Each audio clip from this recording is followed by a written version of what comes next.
दोस्तों नमस्कार। बहुत स्वागत है आपका चौकस भारत में। मैं आपका दोस्त ब्रजेंद्र। जनता दल यूनाइटेड के एमएलसी राधाचरण सेठ के यहाँ लगातार छापे पड़ रहे हैं। छापा कुछ महीने पहले भी पड़े थे। लगभग 200 करोड़ की जो परिसंपत्ति है उनकी, उसका जो आर्थिक अपराध इकाई है, या यूँ कहें कि प्रवर्तन अधिकारियों ने इसका लेखा जोखा नहीं जुटा पाया था। और यही वजह थी कि राधाचरण सेठ कई मामलों में बरी भी हो गए। बस इस बार फिर से हम आपको एक छोटा सा क्लिप दिखाते हैं जिसमें राधाचरण सेठ के जो आवास हैं, आवास पर ईडी की छापेमारी चल रही है।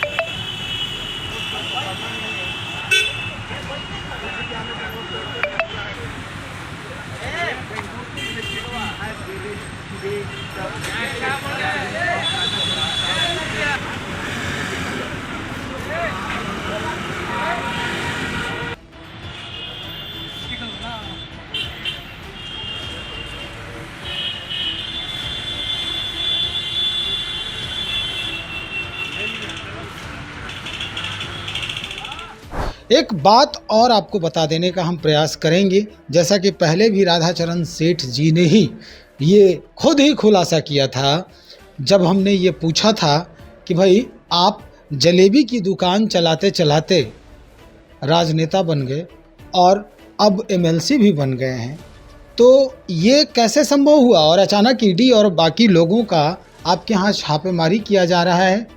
उनका जवाब था, उन्होंने एकदम स्पष्ट आवाज़ में कहा था कि चाय बेचने वाला अगर प्रधानमंत्री बन सकता है तो जलेबी बेचने वाला राजनेता क्यों नहीं बन सकता है। अच्छी बात है, जनता जिसको चाहती है वो नेता बनता है। लेकिन इन छापेमारियों का क्या, आखिर क्या है राज इसके पीछे, यही बात जानने के लिए आज हम पहुंचे। हमारे साथ जितेंद्र कुमार सिंह जी हैं, जितेंद्र सिंह यादव जी हैं, लोजपा रामविलास के प्रबुद्ध प्रवक्ता हैं। उन्हीं से आज बात करते हैं कि दरअसल ये राधाचरण सेठ जी बार बार ईडी के नज़रों में आ रहे हैं, छापेमारी की जा रही है, कुछ खास बात है क्या? देखिए, ये लोग नीतीश कुमार जी के काला धन को अपने पास रखे हुए हैं। जो नीतीश जी के सरकार में ट्रांसफ़र पोस्टिंग, जिस तरह से पैसे की लेन देन और पैसे की खेल, और ख़ास करके बालू माफिया, आप देख रहे हैं कि आए दिन बालू से इतनी अवैध इनकम ये लोग कर रहे हैं, जिसका ये सब कारण है। जिसके कारण आप देख रहे हैं सरकार में कोई भी गतिविधि काम नहीं हो रही। आज हर जगह आप उठा के देख लीजिए, प्रतिदिन आप देखिएगा कि विकास नाम का कोई चीज़ बिहार में नहीं रहा। जी जी। आप देखिए कि कल जो पुल बन रहा था वो पुल अचानक गिर गया। इससे आपको क्या पता चलता है कि विकास नाम का जो चीज़ है ना, सब धरातल से नीचे गिरते चला जा रहा है। आज यही स्थिति हो गई कि जो पुलिया बना रहे हैं, जो ठेकेदार हैं, उन लोगों से ये लोग पैसा लेके काम कर रहे हैं। तो जो लोग घूस देगा, जो लोग पैसा देगा, वो काम कहाँ से करेगा।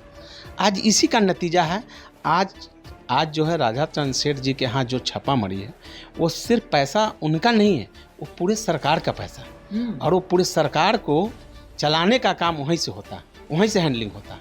तो सरकार भी उनकी है, सरकार उनकी है, सरकार के पैसे हैं, तो क्या सरकार खुद ही करवा रही है रेड? अरे सरकार कौन सरकार है? बिहार सरकार की है। बिहार सरकार के जितने भी जो काला धन है ना, जो काला धन उगाही होती है, सब ऐसे ही ऐसे लोगों के पास रखा हुआ है, जिनके यहाँ छापा मारे जा रहा है। आज बालू से जितना अवैध वसूली हो रही है, वो पैसा सब कहाँ? आज जो 200 करोड़ 400 करोड़ जो पकड़ा रहा है, सब बालू का अवैध कारोबार का। अवैध कारोबार के कारण इस तरह का जो है ना, बिहार में आए दिन जो छापा मर रहा है ईडी का, इनकम टैक्स का, उसी का नतीजा है। बिहार में तो कोई विकास हो ही नहीं रहा। विकास नाम का कोई तो चीज़ है नहीं। आज जो भी पुलिया बनता है केंद्र सरकार के पैसे से, आज वैसे लोगों को ठेका दे दिया जाता है कि कमीशन इतना लिया जाता है कि ठेकेदार क्या करे। वो ठेकेदार अच्छा से मटेरियल नहीं दे पाता है, जो कि आप देख रहे हैं करोड़ों करोड़ का पुल ध्वस्त हो रहा है। आज बताइए ना कि बनने से पहले, चालू होने से पहले ही पुल गिर जा रहा है। तो ये बिहार की दुर्भाग्य है। और जब ये बिहार की विकास नहीं कर सकते हैं और नीतीश कुमार जी क्या करते हैं, प्रधानमंत्री का सपना जो जोड़े, तो ये सब क्या है?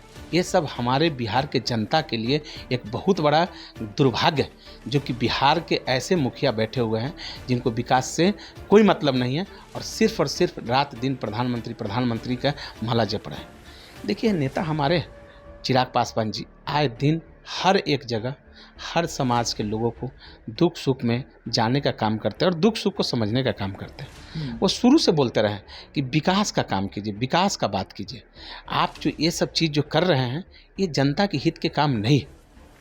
तो इसलिए हम लोग तो हमेशा ये सवाल उठाते रहे कि अगर आपसे नहीं होता है तो आप इस्तीफा दे दीजिए।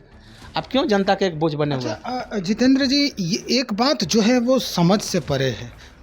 जनता को भी जानने का अधिकार है और आप चूँकि प्रबुद्ध हैं, आप युवा हैं और इस राज्य के सबसे पहले तो नागरिक हैं। ये बात जनता को समझने की ज़रूरत है कि ऐसे लोग जो एक मामूली जो मिठाई की दुकान चलाते हैं और अचानक से कई राज्यों में उनका ठौर ठिकाना हो जाता है, आशियाना हो जाता है, उसके बाद मतलब 1 करोड़ नहीं, 2 करोड़ नहीं, 3 करोड़ नहीं, यहाँ पे 100 और 200 करोड़ की जो संपत्ति है वो जो है वो जमा की जाती है और उसके बाद वो किसी भी जो रोजगार के हैं, व्यवसाय के हैं, उसके माफिया का तमगा लग जाता है। जैसे आप ही कह रहे हैं कि वो बालू माफिया हैं।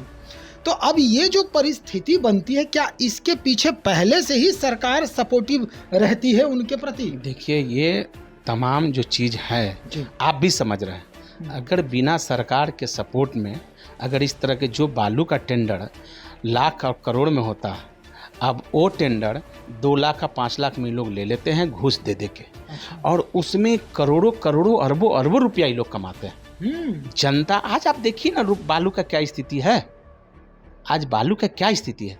तो ये लोग तो सरकार के साथ रह के और सरकार के नीतियों के साथ खिलवाड़ करके और सरकार के जो गतिविधि है उसी ही के साथ ये लोग गलत करते हैं। आज बालू के टेंडर में कितना बड़ा घोटाला है, आज आप जब अंदर जाएंगे ना तब आपको पता चलेगा। नहीं, अंदर जाने की ज़रूरत नहीं है। जब जीतन राम मांझी जी मुख्यमंत्री बने थे कुछ दिन के लिए, तो उन्होंने ये बात स्पष्ट कर दी थी कि बालू का कमीशन कहाँ तक पहुँचता है। बस तो सर यही सब खेला है, आज ये सब बालू का खेला है। नीतीश कुमार जी जो बैठ के बिहार को बर्बाद करने पर लगे हुए हैं और जितना भी अफसर हैं, आए दिन कोई अफसर के यहाँ छपा, कोई नेता के यहाँ छपा, जितना भी सत्ता सरकार में जो सुख भोग रहे हैं वो लोग खुलेआम हर जगह दुकान खोल के बैठ गए। जिनको जहां मौका मिल रहा है दुकान खोल के बैठे हुए हैं। तो जनता के प्रति तो ये लोग कोई काम कर नहीं रहे। या जनता के तो कोई सवाल और जवाब का इन लोगों के मतलब है नहीं। ये लोग का अपना मतलब है कि अपना पेट कैसे भरे और कितना ज़्यादा से ज़्यादा हम लूट लें। और ये लूट का जो है ना खजाना एक दिन जो है ना जब भर जाता है तो बिखरना ही है, चाहे वो ईडी हो या आपको इनकम टैक्स हो, ये तो जाना ही जाना है सर। आए दिन आप देख रहे हैं सभी जगह ट्रांसफ़र पोस्टिंग से लेके बाहर विभाग में इतना घूस बढ़ गया है, इतना घूसखोरी बढ़ गई है जो कि जनता परेशान है, तबाह तराह। आप कोई भी सिस्टम आप बिहार में अच्छा नहीं चल रहा है। अभी का जो सिस्टम है वो पूरा ध्वस्त हो चुका है। चाहे वो प्रशासन का ले लीजिए या आप शिक्षा ले लीजिए, स्वास्थ्य ले लीजिए, सारा विभाग जो है ना चरमरा गया। इसलिए हम लोग हमेशा ये मांग की है कि जनता का काम कीजिए नीतीश कुमार जी और जनता के विकास के बारे में बात कीजिए। लेकिन ये सिर्फ एक प्रधानमंत्री ये घूम के माला बनाने चले हैं पार्टी, इससे कुछ नहीं हो सकता। इसलिए हम लोग मांग कर रहे हैं, लोजपा रामविलास की तरफ से मैं मांग कर रहा हूँ कि नीतीश कुमार जी को अविलंब इस्तीफा दे देना चाहिए और समाज का जो ये विकास है ना, ये विकास अब उनसे होने वाला नहीं। कभी पुल टूट के गिर जा रहा है, कभी स्कूल गिर जा रहा है, कभी हॉस्पिटल गिर जाए, क्या है भाई? चलिए, एक सवाल मेरा आखिर में आपसे और है, ऐसे लोग जनप्रतिनिधि कैसे बन जाते हैं, जनता समर्थन कैसे? ये सर जनता समर्थन नहीं करती है सर, ये सब नोट का खेला है सर। अच्छा, ये सब नोटों की खेला है। नेता को पैसा दिया, टिकट लिया, जनता क्या है? जनता तो भोला भाला है, उसको तो जैसे ठगना है लोग ठग ले रहा है।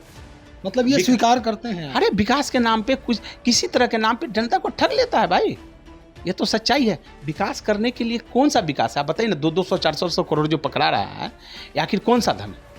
ये काला धन जो है, ये अगर समाज के बीच चला जाता तो समाज में एक अच्छा स्कूल बन जाता, एक स्वास्थ्य केंद्र बन जाता, ये जनता के हित का काम होता। लेकिन वो तो अपना हित का काम करते हैं, जिसके कारण ईडी का छापा होता है, इनकम टैक्स का छापा होता है, और लोग बोलेंगे कि केंद्र का लोग करवा रहा है। अरे भैया और लोगों के पास क्यों नहीं हो रहा है, ये भी तो देखने का चीज़ है ना। हमारे नेता चिराग पासवान जी हमेशा बोला कि समाज का काम कीजिए और विकास का काम कीजिए, सब ठीक हो जाएगा। सब ठीक हो जाएगा। चलिए, बहुत शुक्रिया जानकारी के लिए। हमारे साथ जितेंद्र सिंह यादव जी लोजपा रामविलास के प्रवक्ता हैं, स्पष्ट कह रहे हैं कि आखिर ऐसे लोग जनता के सबसे करीबी कैसे बन जाते हैं। दरअसल सब लक्ष्मी की कृपा है, और यही लक्ष्मी जो है हर दरवाजे पे उस वक्त पहुंचती है जब वोट की ज़रूरत होती है, और चुनाव जैसे ही आता है लक्ष्मी माता को हर जगह दौड़ा दिया जाता है। चलिए देखते हैं ईडी, इनकम टैक्स, सीबीआई कहाँ कहाँ रेड मारती है और किस किस पर दबाव बनाती है। इलेक्शन के पहले, लोकसभा चुनाव है उसके पहले। आप बने रहे हमारे साथ, बहुत शुक्रिया आपका।